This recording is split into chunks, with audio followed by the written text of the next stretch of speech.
Seek nothing outside of yourself. Miyamoto Musashi is without a doubt one of the finest samurai in history. Not only were his unmatched swordsmanship accomplishments a result of natural talent, but also of his unrelenting discipline. According to his own writings, it was this same discipline that paved the way for his achievements. When Musashi was barely 13 years old, he engaged in and won his first duel. After that, he won more than 60 fights without losing.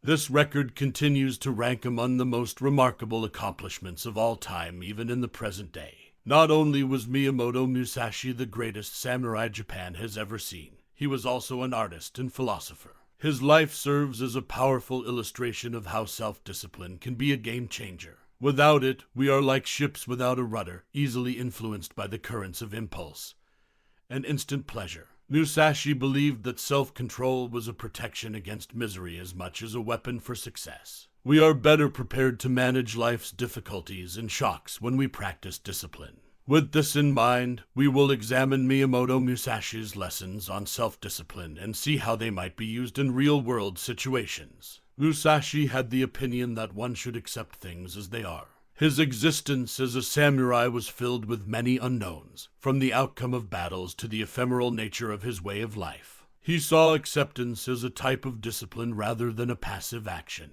It entailed accepting the truth of every situation, whether it was a life or death fight or a tranquil day of riding. This mindset isn't just for samurai in life or death circumstances. It can also be used to tackle problems we face on a daily basis. Imagine you are on your way to a crucial meeting and your car breaks down unexpectedly. Many of us may immediately wonder why this is happening to us or even complain about our poor luck, which just causes more unneeded pain.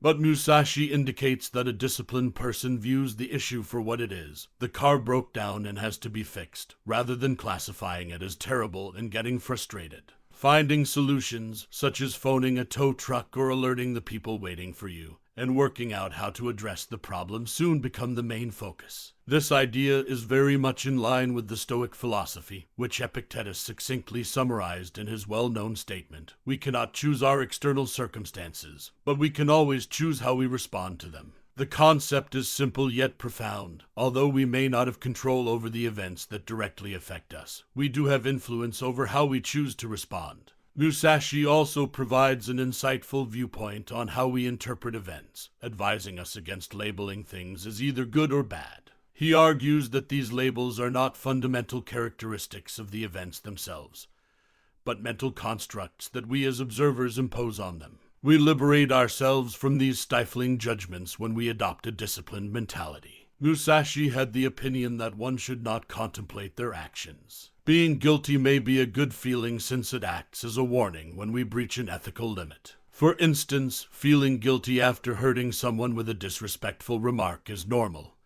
and even beneficial. It gives a chance for self-correction and demonstrates that you are concerned about the effects of your actions. Even though the feelings of guilt and regret have separate purposes, some of us occasionally mix them together. Guilt is an emotional reaction that provides useful knowledge, helping us change our behavior in the future. On the contrary, regret is a negative emotional state that doesn't benefit us. It's like a fog that floats over our minds, occupying important mental real estate and impeding self-control. Musashi was forced to concentrate on the here and now in the activities that would keep him alive since he did not have the luxury of thinking about his regrets. He highlighted the need for mental clarity in order to make wise decisions, something that regret can seriously undermine.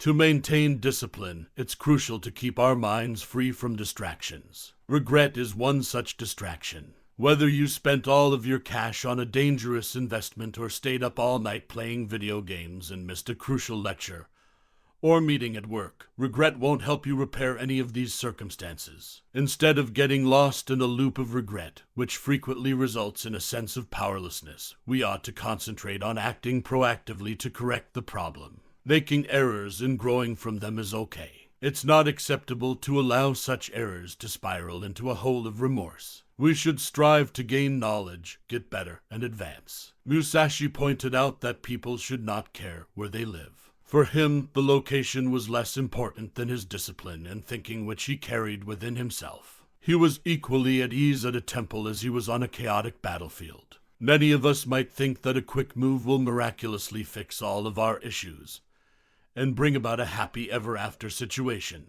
But Musashi disputed this widely held belief and pushed us to realize that the secret to satisfaction is more about our thinking and how we approach life than it is about any particular place. At its heart, happiness is a mental state that exists within. In fact, moving to a new location could give you a momentary mood lift. But if you're not truly happy or in line with your life's purpose, that initial excitement is likely to disappear. You'll eventually find yourself starting over. This is similar to Confucius' adage that no matter where you go, there you are. Musashi also taught us to expect the unexpected in life. If we're pursuing mastery in any area of our lives or on a road to develop ourselves, we could find ourselves in unexpected situations. We could find ourselves in a new nation, having to adapt to a different way of life, or even having to learn how to interact with people from various cultures. These adjustments challenge our mental and emotional fortitude in addition to our physical location.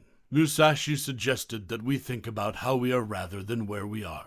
Are we adaptable, resilient, and devoted to our objectives? No matter where life leads us, these are the traits that will enable us to prosper. Musashi also had the opinion that it is better to know one thing properly than 10,000. We are presented with an overwhelming quantity of employment alternatives and limitless choices in the modern world. It's normal to be pulled to several hobbies, which prompts us to experiment in a variety of professions. A wide range of interests isn't always a bad thing.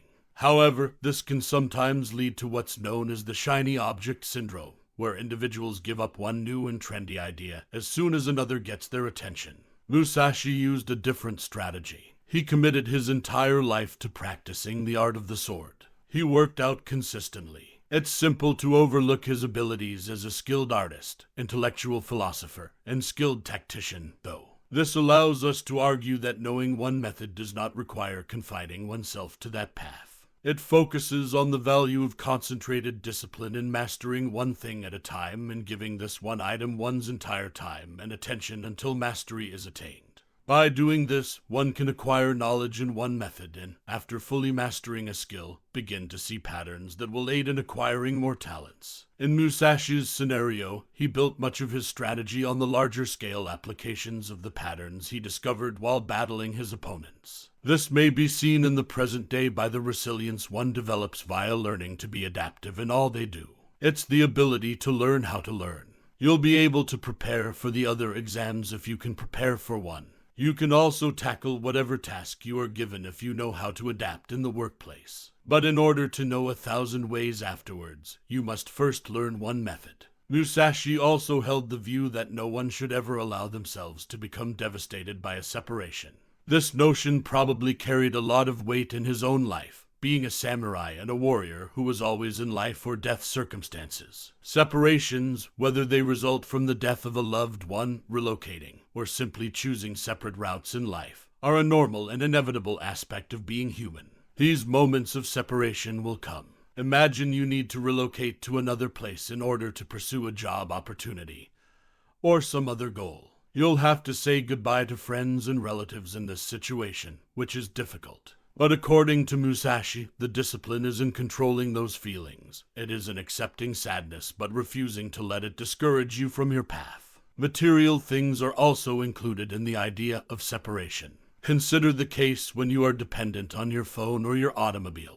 Would you feel lost if you were to lose these possessions? Such ties should be avoided, says Musashi, as they may develop into a type of emotional servitude. Detachment, or the awareness that while you can appreciate things, they shouldn't emotionally possess you, is the discipline in this situation. Musashi also believed that jealousy should never exist. You may be asking, what's the connection between discipline and envy? Jealousy is undoubtedly one of the obstacles that prevents us from practicing discipline, as his teachings frequently focus on. Say you're going through social media and you notice a buddy who has obtained their dream job or is visiting far-off locales. It's simple to experience envy, believing you're not doing enough or are losing out. Jealousy, though, prevents you from concentrating on your own path and self-improvement. Would Musashi have evolved into the famous fighter we know today if he had spent his time being envious of other swordsmen?